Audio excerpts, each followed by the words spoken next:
Olá, alunos! Vamos iniciar nosso estudo da segunda unidade. E o nosso primeiro assunto vai ser sobre a tabela periódica e a classificação dos elementos químicos. Então, nesse nosso estudo, pelo menos nessa primeira parte, nós vamos entender a construção histórica da tabela periódica, entender por que ela está com essa organização atual e reconhecer, a partir dessa organização atual, algumas propriedades de alguns elementos químicos, certo? Como essas propriedades estão organizadas nessa tabela periódica. Então, a tabela, ela é um elemento da química muito conhecido de todos, certo? Ela está presente nos livros didáticos, ela está presente na internet, mas muitas dúvidas existem sobre essa ferramenta. Muitas vezes a gente acredita que precisa decorar a tabela periódica e não é verdade. Mas a gente precisa aprender a utilizar, precisa entender quais informações estão presentes nessa tabela atual, da forma que ela está organizada. Então, é possível fazer diversos questionamentos sobre os elementos químicos. Por exemplo, o que a gente pode inferir sobre o sódio e de acordo com a posição dele na tabela periódica? O enxofre, o cloro, o argônio. Então, a gente pode inferir várias situações a respeito de propriedades, configuração eletrônica. Além disso, outras propriedades que nós vamos estudar também. O tamanho que a gente espera do átomo, o tamanho relativo, por exemplo. Quem a gente espera que seja maior, o sódio ou o cloro, em termos de tamanho desse átomo, certo? Em termos de energia envolvida para retirar um elétron, quem a gente espera que seja maior, o potássio ou o bromo, o flúor ou o iodo.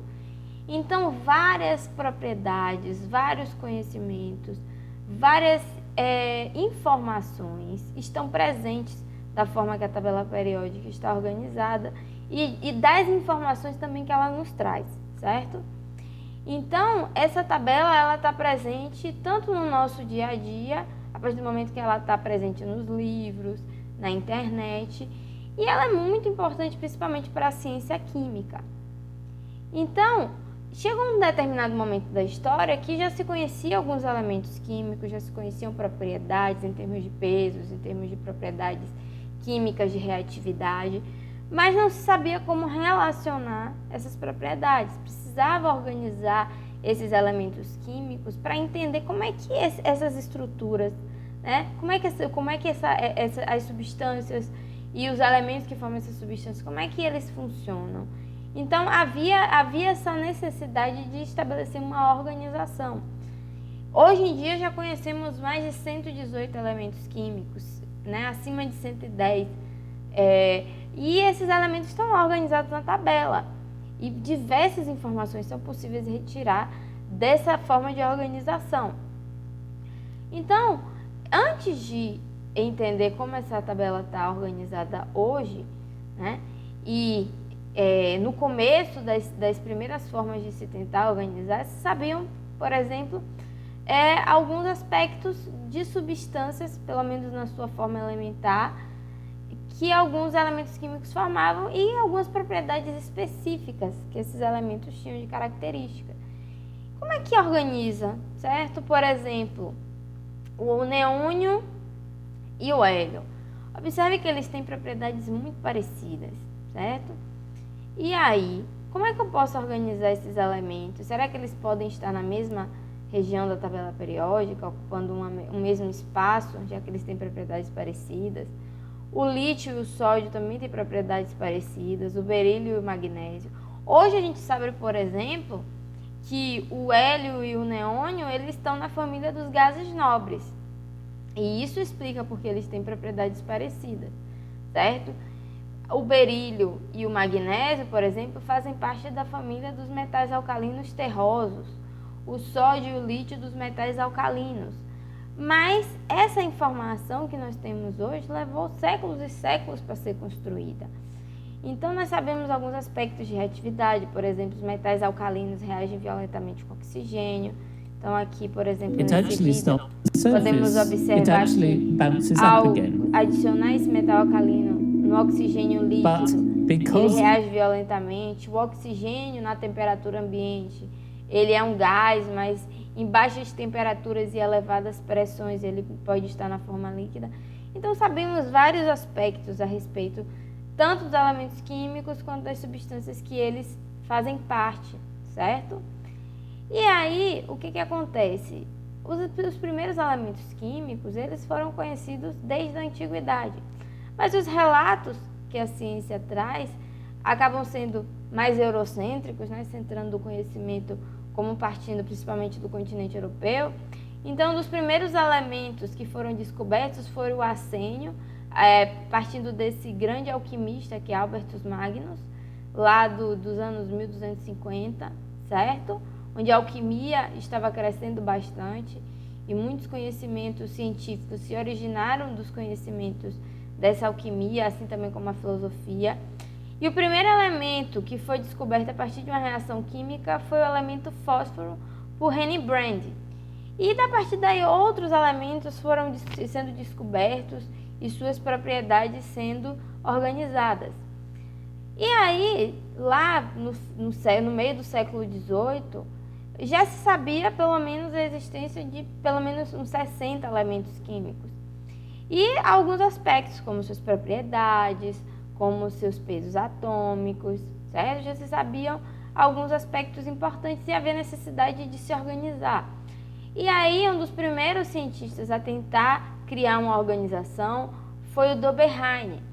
Ele observou que, organizando alguns elementos em grupos de 3, onde esses trios eram organizados em termos de propriedades químicas e em termos das suas massas atômicas, ele conseguiu agrupar alguns elementos nesses grupos de 3, onde existia uma média aritmética entre essas suas massas.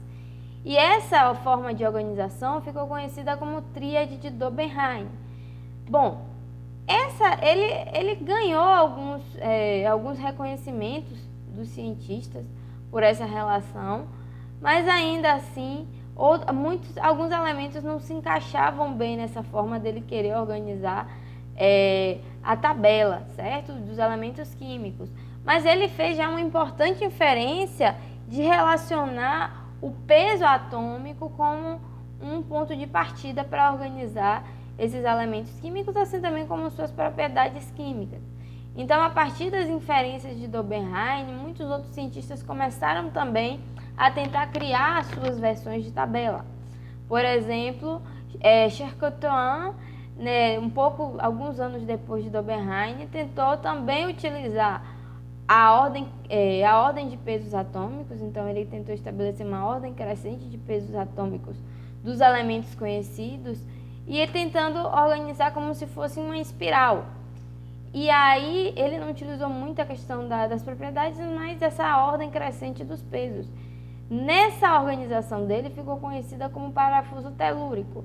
Não teve tanta aceitação assim pela ciência, mas ainda assim teve grande contribuição para os cientistas que vieram depois. Bom, Newland, ele era um grande conhecedor de música, certo? E grande apaixonado pelas sinfonias. E ele observou que existia relações de ordem crescente dos elementos químicos, onde poderiam ser organizados a cada grupo de 8 elementos e encontrar propriedades químicas parecidas nessas organizações, como se fossem organizações de notas musicais, que foi conhecida como Lei das Oitavas. Ele também utilizou a ordem crescente de massa atômica para organizar esses grupos. A priori, Newland foi muito criticado, certo? Pelo grupo de cientistas. Até em certos momentos ele foi até ridicularizado, né, falando que ele poderia até querer organizar a tabela periódica, uma tabela em ordem da letra do nome, em ordem alfabética.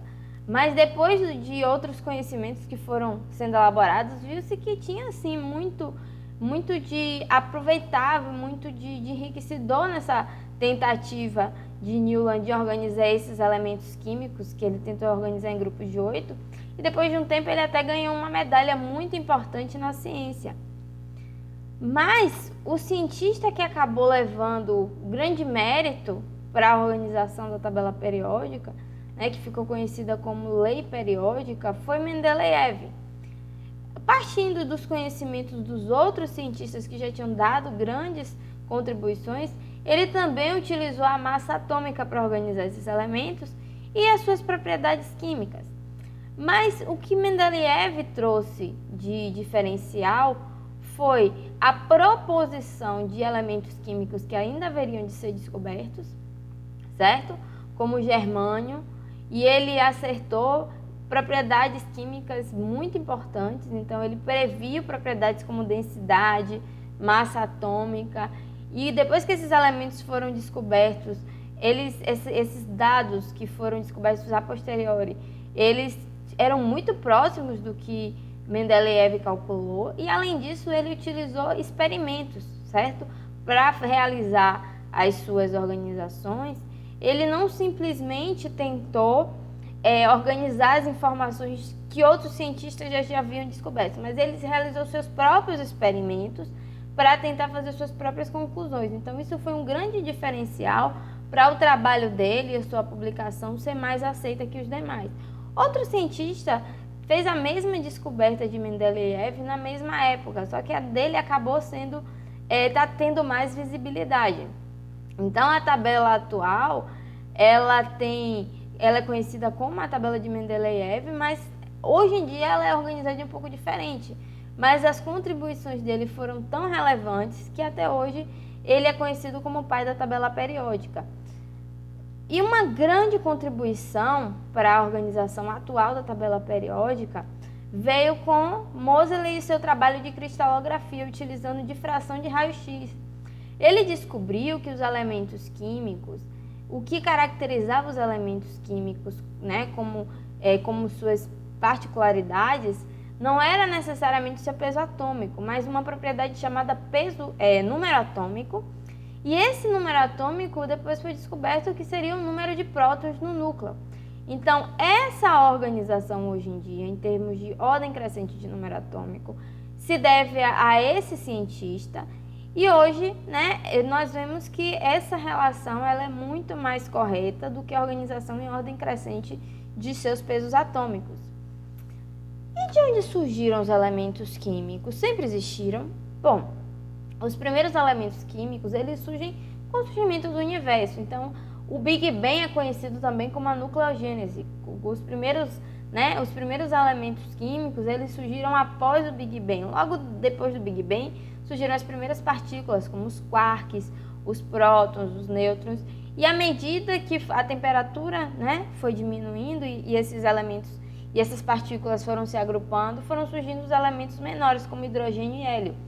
E a junção desses elementos em condições de alta pressão foram gerando as primeiras estrelas. Então, nós estudamos, né, que as primeiras estrelas eram basicamente de hidrogênio e hélio, as estrelas menores. Só que as próprias condições de relação de força gravitacional e energia envolvida nos processos nucleares dentro das estrelas geram os elementos maiores, como o carbono, o ferro. E a partir do momento das explosões dessas estrelas menores e também das estrelas grandes, foram surgindo outros elementos químicos. Então, os elementos químicos surgem basicamente no Big Bang e das explosões de estrelas. Só que hoje em dia o homem aprendeu a manipular a natureza. Então, hoje é possível construir, né? Foram construídos esses grandes aceleradores de partículas. E hoje existe o processo de nucleossíntese artificial, onde nós estamos criando elementos químicos novos. A maioria desses elementos químicos artificiais, eles não têm uma sobrevida muito grande. Ele acaba existindo ali apenas naquele experimento, certo? Ele tem uma meia-vida muito rápida, ele acaba se desintegrando, mas dura tempo suficiente para fazer algumas análises em termos de características e aceitar esse elemento químico como um novo elemento. Então, essa é a tabela atual. Ela é organizada em ordem crescente de número atômico e, além disso, ela é organizada de algumas formas, né, específicas. Nós vemos que essa tabela aqui, ela está até identificada com algumas cores, certo? E essas cores estão caracterizando algumas propriedades. Por exemplo, Observe que esse laranja e esse amarelo está identificando que esses dois grupos são os grupos dos metais alcalinos e alcalinos terrosos. Observe que o hidrogênio, apesar de ter sido colocado junto com os metais alcalinos, ele está com uma cor diferente. Na verdade, ele tem propriedades classificadas como um não metal, certo? Ele tem propriedades também metálicas, mas as propriedades dele mais incisivas são como não metal. Aqui nós temos os metais de transição, certo? Nós temos os semimetais, os gases nobres. Então, nós temos muitas classificações possíveis. Nós podemos observar esses elementos tanto em mesmas organizações aqui verticais, que nós vamos chamar de grupos ou famílias, e também horizontais, que são os períodos. Mas vamos tentar entender o que é que cada situação, cada organização dessa significa. Então, de uma forma geral, nós temos que a tabela periódica, nós temos os grupos, que são as divisões verticais, certo? Esses grupos podem ser numerados. A numeração IUPAC numera de 1 a 18, mas também temos a numeração mais antiga, que é a numeração europeia, que é chamada de grupo A e grupo B, que é o que a gente acaba usando mais por uma questão de uso nos próprios materiais didáticos. E nós temos também as organizações em termos de suas propriedades, certo? Então, os metais alcalinos, alcalinos terrosos. Aqui de vermelho nós temos os metais de transição. Aqui nós temos em verde os semimetais, os não metais, certo? Os não metais incluem também aqui esse grupo 17, que são os grupos dos halogênios. E aqui o grupo 18, que é o grupo dos gases nobres. Então, nós temos várias classificações possíveis, certo? De serem inferidas a partir da forma que a tabela periódica está organizada. Na tabela periódica, nós podemos também avaliar a configuração eletrônica de um determinado elemento químico. Nós vamos ver que a forma que esse elemento está organizado na tabela periódica nos dá, certo, informações sobre a configuração eletrônica da última camada, o nível de energia que esses elétrons estão na última camada e a quantidade de elétrons que estão nessa última camada. Relembrando que uma ferramenta importante que nós aprendemos a utilizar para fazer a distribuição eletrônica é esse diagrama de Linus-Pauling, certo? Por exemplo, o lítio, a última camada dele é o nível 2 e ele está aqui presente na camada 2 e ele tem um elétron nessa camada mais externa e ele está no grupo 1. Então, essa organização, certo? A forma que ele está organizado em termos de sua estrutura eletrônica diz muito sobre a sua posição na tabela periódica. Por exemplo, o cloro. O cloro tem número atômico 17, então ele tem 17 prótons e, consequentemente, 17 elétrons. Se a gente for distribuir esses 17 elétrons, utilizando lá o diagrama de Linus-Pauling, a ordem crescente de níveis de energia, nós chegamos que na última camada eu tenho essa configuração aqui, ó, 3s2, 3p5. Então, o nível 3 representa o último nível de energia, que a gente vai chamar de camada de valência. E observe que nesse nível 3 eu tenho dois subníveis, subnível 3s2, o 3s e o 3p. No 3s eu tenho 2 elétrons e no p eu tenho 5. Eu tenho então 2 mais 5, 7 elétrons na última camada. Então, nós vamos ver que esse nível 3 vai representar o período que ele está na tabela periódica. E esse número de elétrons vai dar para a gente informação do grupo ou família que ele está localizado. Então, por exemplo, eu tenho aqui esses elementos químicos, o potássio, o magnésio, o silício e o oxigênio. E eu já coloquei aqui o número atômico desses elementos. Lembrando lá que a gente estudou que esse número atômico é igual ao número de prótons. Mais de um átomo eletricamente neutro, o número de prótons é igual ao número de elétrons. E quem a gente vai distribuir é o número de elétrons. A gente vai distribuir como? Utilizando esse diagrama de Linus-Pauling. Lembrando que ele está organizado em termos de ordem crescente. Então, primeiro a gente preenche um S, depois o 2S, o 2P, o 3S, o 3P, 4S, 3D, 4P, 5S, 4D, 5P, 6S. E assim a gente vai distribuindo a necessidade de cada elemento químico. E lembrando, o subnível S só cabem 2 elétrons. Deixa eu voltar aqui. Só cabem 2 elétrons. No subnível P só cabem 6 elétrons. No D10 e no F14. E assim a gente vai preenchendo, respeitando a quantidade de elétrons que tem nesse elemento químico e respeitando a capacidade de cada subnível de energia. Então vamos lá. O potássio tem 19 elétrons então, né? Já que tem número atômico 19. Então como é que eu preencho? Primeiro eu preencho um S, 2S, e aí a gente, né, preenche de acordo com a capacidade desse átomo e dos subníveis. Então se eu for seguindo aqui, então o que acontece? No nível S só cabem 2 elétrons, né? Então eu preencho 2 elétrons.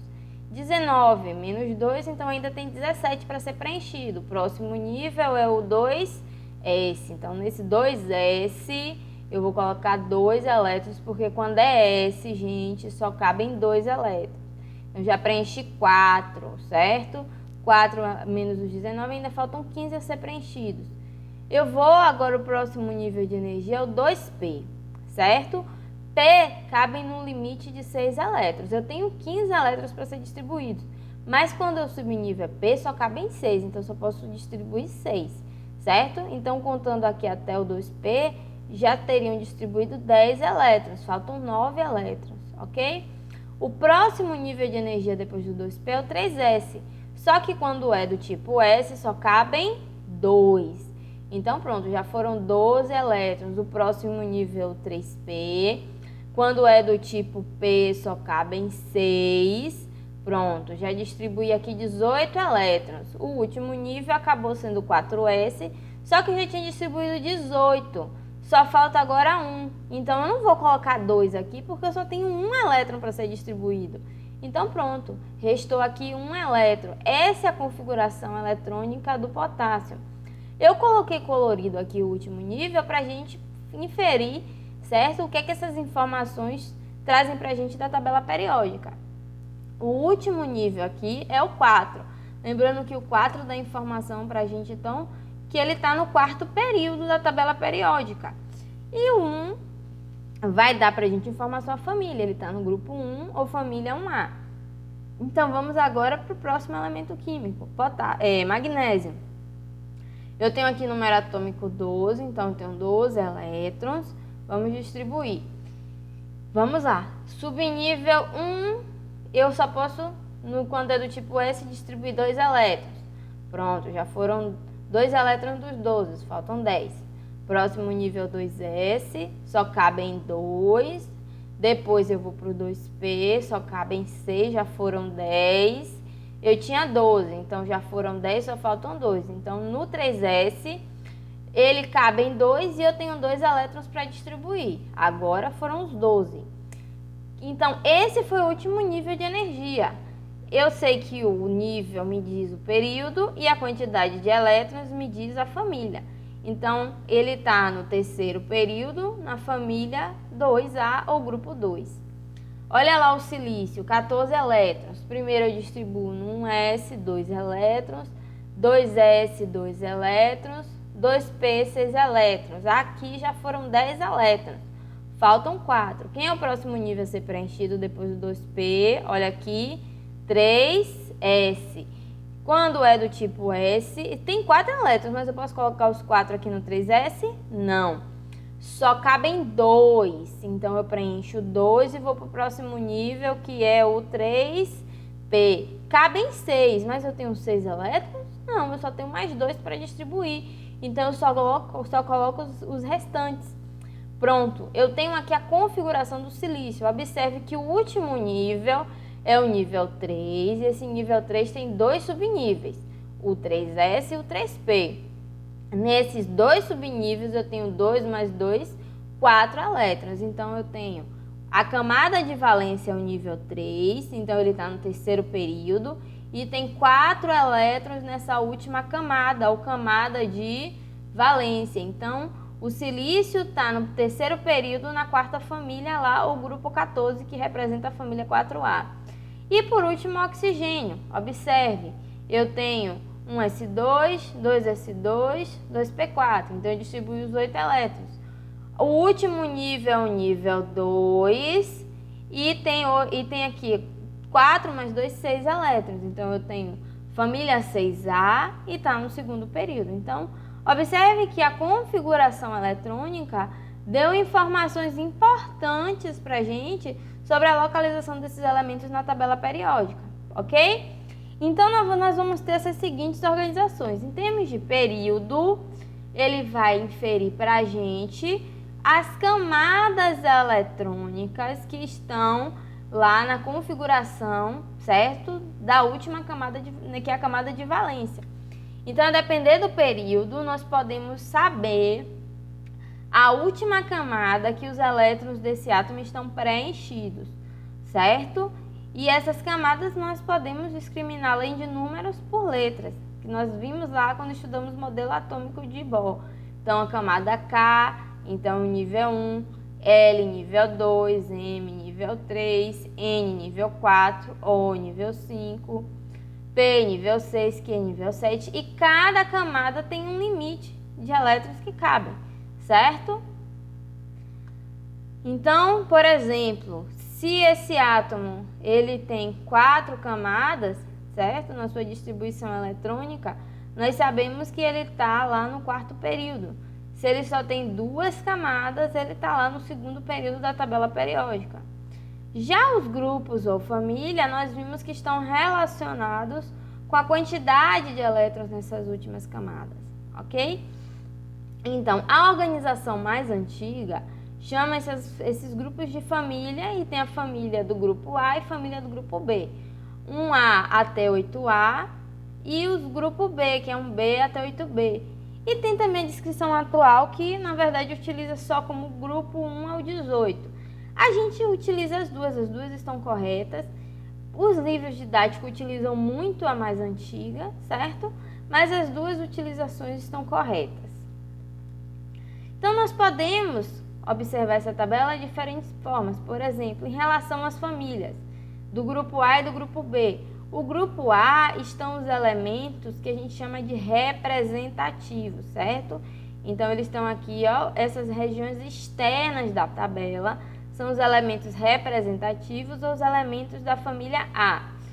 E esses grupos internos, que são os grupos B, as famílias B, certo? São os elementos de transição, onde eu tenho os elementos de transição interna e transição externa, certo?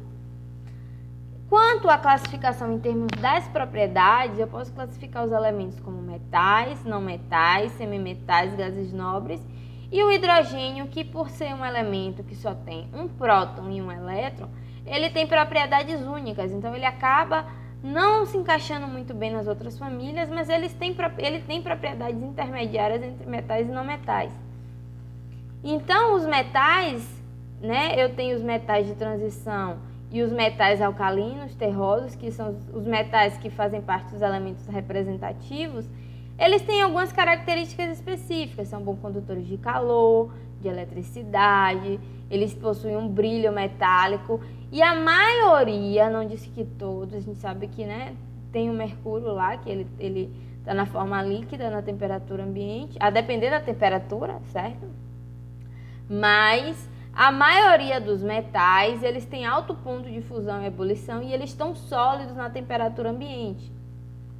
Já os não metais, nós temos essa região aqui, eles estão lá na parte dos elementos representativos, então nós temos carbono, nitrogênio, oxigênio, flúor, fósforo, enxofre, cloro, selênio, bromo, iodo e átrio, certo?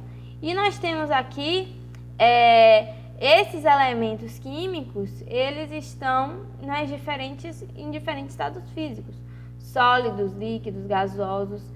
Esses elementos, geralmente eles não possuem brilho e eles não são bons condutores de calor e eletricidade, principalmente por questões em termos de suas ligações químicas, certo? Bom, e com propriedades intermediárias entre os metais e os não metais, estão os semimetais, que são elementos químicos que são muito utilizados, por exemplo, em materiais semicondutores, certo? Então, eles estão nessa região aqui da tabela periódica também, dos elementos representativos, e eles têm propriedades intermediárias. Os gases nobres, que estão aqui no grupo 18 ou família 8A, eles têm propriedades muito particulares. Eles são pouco reativos ou não reativos. Alguns metais, alguns gases nobres como o xenônio, eles acabam participando de algumas reações químicas, formando alguns compostos, mas a maioria, né, pelo menos argônio, neônio, hélio, eles são elementos, substâncias, fazem parte de substâncias que não reagem, certo? Então, os elementos dos gases nobres são conhecidos como elementos químicos que são pouco reativos. E nós vamos ver que isso está relacionado à configuração eletrônica na última camada. Nós vamos ver que essa configuração eletrônica deles é uma configuração estável. Eles têm uma configuração que a gente chama de camada completa. Eles têm na sua última camada todos os subníveis preenchidos até a última capacidade. Então, subnível S, que tem o limite de 2 elétrons, ele está totalmente preenchido, assim como o P, que é o subnível que tem limite de 6 elétrons, vai estar totalmente preenchido nessa última camada. Essa configuração de camada completa que dá essa estabilidade. E os outros elementos químicos vão tender a formar ligações químicas para atingir uma configuração eletrônica igual dos gases nobres. E por fim, o hidrogênio, que acaba tendo propriedades muito particulares, certo? Tanto que ele muitas vezes nem é organizado com os outros elementos, ou ele pode, ser colocado tanto com a família 1A, só em termos de sua ordem de número atômico, certo? Ou junto aos não metais em termos de sua reatividade. Mas ele tem propriedades muito particulares porque ele só tem um próton e um elétron. Então, esse átomo de hidrogênio, ele muitas vezes é dito como um elemento que não tem família, certo? Bom, ficamos por aqui. Nós vamos fazer algumas questões do módulo e caderno de atividade para a gente reforçar esses conhecimentos que foram estudados hoje, certo? Até mais!